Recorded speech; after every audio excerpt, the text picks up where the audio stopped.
इस एडिटोरियल में दोस्तों हम चर्चा करने वाले हैं आने वाले समय में लेबर की डिमांड, पार्टिकुलरली जो स्किल्ड लेबर वर्कफोर्स है इसकी डिमांड तेज़ी के साथ में बढ़ने वाली है। लेकिन स्किल भी कैसा चाहिए?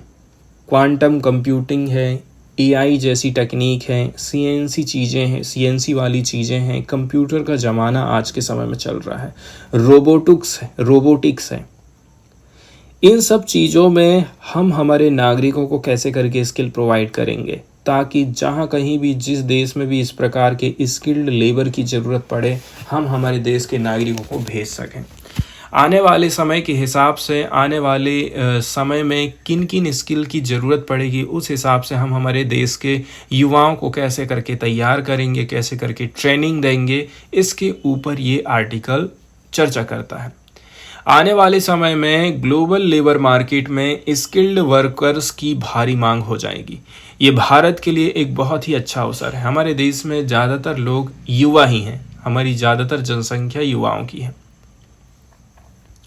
2030 तक कुशल श्रमिकों की डिमांड इतनी ज़्यादा होने वाली है कि दुनिया भर में 85 मिलियन लोगों की कमी हो जाएगी। मतलब 85 मिलियन हमको स्किल्ड वर्कफोर्स की ज़रूरत पड़ेगी। मतलब संभावित रूप से देखा जाए 8.45 ट्रिलियन डॉलर का वार्षिक आर्थिक नुकसान हो सकता है हमको। भारत के पास इस मौके का फ़ायदा उठाने का सुनहरा अवसर है, लेकिन इसके लिए हमें सही पॉलिसी और स्कीम लाना पड़ेगा। ग्लोबल लेबर मार्केट की स्थिति क्या है और भारत के पास किस प्रकार से कहना चाहिए अपॉर्चुनिटी अवेलेबल है। भविष्य के लिए तैयार नहीं है श्रम बाजार। किसी के पास ये जानने की जादुई शक्ति नहीं है कि भविष्य में क्या होने वाला है, लेकिन ये क्लियर हो गया है कि 2030 में आवश्यक जो स्किल है आज के कौशल से, आज के स्किल से काफ़ी अलग हो जाएंगे। इसका मतलब ये हो गया है कि भारत को अपने लेबर को उन न्यू स्किल्स को प्रोवाइड करने की ज़रूरत रहेगी ग्लोबल डिमांड के हिसाब से।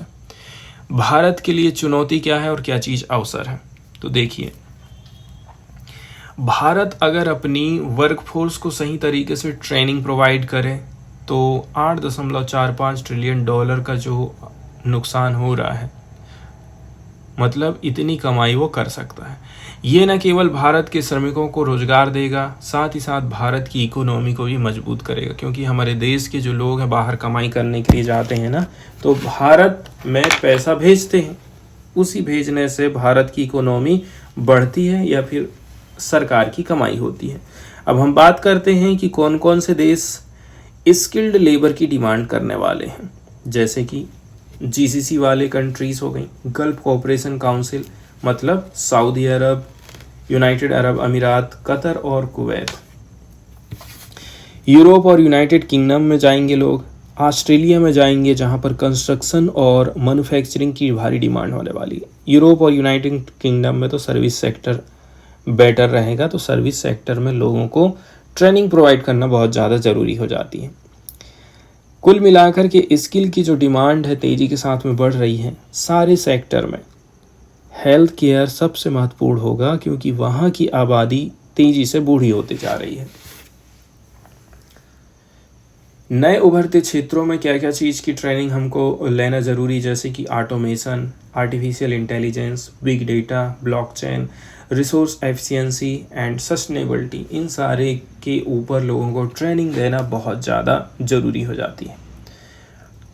हमारे देश के लोग बाहर कमाई करने के लिए जाते हैं तो उनको कौन कौन सी चुनौतियों का सामना करना पड़ता है। कानूनी और वीज़ा संबंधी अड़चनें आती हैं। कई देशों में वीज़ा प्रक्रिया बहुत ज़्यादा जटिल रहती है, जिससे स्किल्ड लेबर को अवसर पाने में कठिनाई मिलती है। इस चीज़ के ऊपर भी हमें फोकस करना है।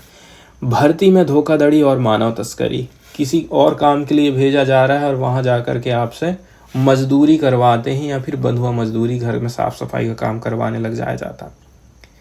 तो बहुत सारे जो बिचौलिए होते हैं, एजेंट लोग रहते हैं ना, ये लेबर को ठग लेते हैं और अवैध रूप से विदेश भेजने की कोशिश करते हैं, जिससे उनका एक्सप्लॉयटेशन होने का खतरा रहता है। इसके अलावा कुछ पॉलिसी से रिलेटेड भी प्रॉब्लम है। कौशल मिलान में भी समस्या है। भारत की जो डिग्रियां हैं विशेष रूप से मेडिकल के सेक्टर में कई देश में मान्य नहीं है, जिसके पास डिग्री है वो बेचारे लोग बाहर कमाई करने भी नहीं जा पा रहे हैं। चौथे नंबर की जो दिक्कत आती है वो भाषा और सांस्कृतिक मतभेद की। कई सारे भारतीय श्रमिक भाषा नहीं जानते हैं या फिर नए देश की संस्कृति में आसानी से घुल मिल नहीं पाते हैं, जिससे उनकी प्रोडक्शन पर भी, प्रोडक्टिविटी पर भी असर पड़ता है। सरकार ने कौन कौन सी पहल करी है और हमारी तरफ से क्या सुझाव है, इसके ऊपर हम देख लेते हैं। भारत सरकार ने इस समस्या को हल करने के लिए काफ़ी कुछ प्रयास किए हैं, जैसे कि बायलैटरल एग्रीमेंट किए हैं। भारत ने गल्फ काउंसिल कॉपरेशंस देशों के साथ में श्रमिकों के अधिकारों की रक्षा के लिए कई सारे समझौता किए हैं, जैसे कि Bharat UAE joint vision. Second number में स्किल डेवलपमेंट के प्रोग्राम सरकार चलाती है। डिजिटल प्लेटफॉर्म, ऑनलाइन भर्ती प्रणालियां विकसित की जा रही हैं, जो विशेष रूप से गल्फ देशों में भारतीय श्रमिकों को कानूनी सुरक्षा सुनिश्चित करती। मतलब मुझे यहाँ से यदि जॉब करने जाना है खाड़ी देशों में तो ऑनलाइन सब कुछ हो जाएगा, ठीक है। इससे क्या होगा, मेरा पूरा का पूरा जो रिकॉर्ड है वो सुरक्षित रहेगा, आगे मेरा कोई शोषण नहीं कर पाएगा। अब हम बात करते हैं वे फॉरवर्ड की। सेक्टर स्पेसिफिक ट्रेनिंग देना ज़रूरी है। भर्ती प्रक्रियाओं को नियंत्रित करना है, मतलब ये जो एजेंट लोग यहाँ से वहाँ बाहर भेजते हैं ना कमाई करने के लिए, इन पर सख्ती से आपको कार्यवाही करना है। भर्ती घोटाला, मानव तस्करी को रोका जा सके। इसके बाद रिकॉग्निशन ऑफ क्वालिफिकेशन। मैंने यहाँ पर मेडिकल में MBBS किया हूँ, तो अमेरिका में वो मान्य होना चाहिए। पब्लिक प्राइवेट पार्टनरशिप के ऊपर ध्यान देना। सरकार और निजी कंपनी मिलकर के लेबर को ट्रेनिंग प्रोवाइड करें और वर्ल्ड लेवल पर उनको अवसर दिलाने के मौके पैदा किए जा सकते हैं। इसके बाद सर्कुलर माइग्रेशन की हम चर्चा करते हैं। जैसे मुझे वीज़ा नहीं मिल रहा है तो सरकार अस्थायी वीज़ा देगी, ठीक है। इसके अलावा रोटेशनल वर्कफोर्स से मजदूरों को विदेश में काम करने का मौका मिले, लेकिन डेमोग्राफिक बैलेंस गड़बड़ नहीं होना चाहिए, इसके ऊपर भी हमें फोकस करना है। बात करें भारत की खास स्थिति और भारत को क्या फ़ायदा मिल सकता है। भारत के लेबर को दुनिया में आमतौर पर हॉस्टिलिटी का सामना नहीं करना पड़ता है, जबकि अन्य देशों के प्रवासियों को विरोध झेलना पड़ता है। हालांकि कुछ देशों में एंटी इमिग्रेशन सेंटीमेंट बढ़ रही हैं, फिर भी कुशल भारतीय श्रमिकों को अवसर मिलते रहते हैं। कई लोग बोलते हैं ना कि हमारे यहाँ आ गए हैं, हमारी रोजी रोटी को छीन रहे हैं। इलीगल माइग्रेशन को रोककर भारत अपनी छवि को मजबूत बना सकता है, जिससे भारतीय श्रमिकों को और भी ज़्यादा अवसर मिलेंगे।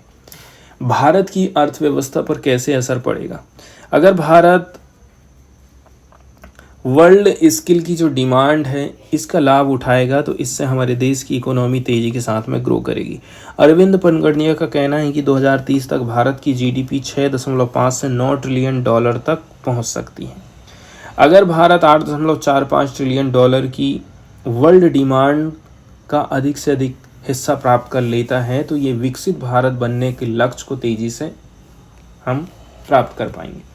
वे फॉरवर्ड में बोल सकते हैं कि 2030 तक वर्ल्ड लेवल पर स्किल्ड लेबर की भारी डिमांड होने वाली है और भारत के पास इस अपॉर्चुनिटी का लाभ उठाने की पूरी कैपेसिटी है।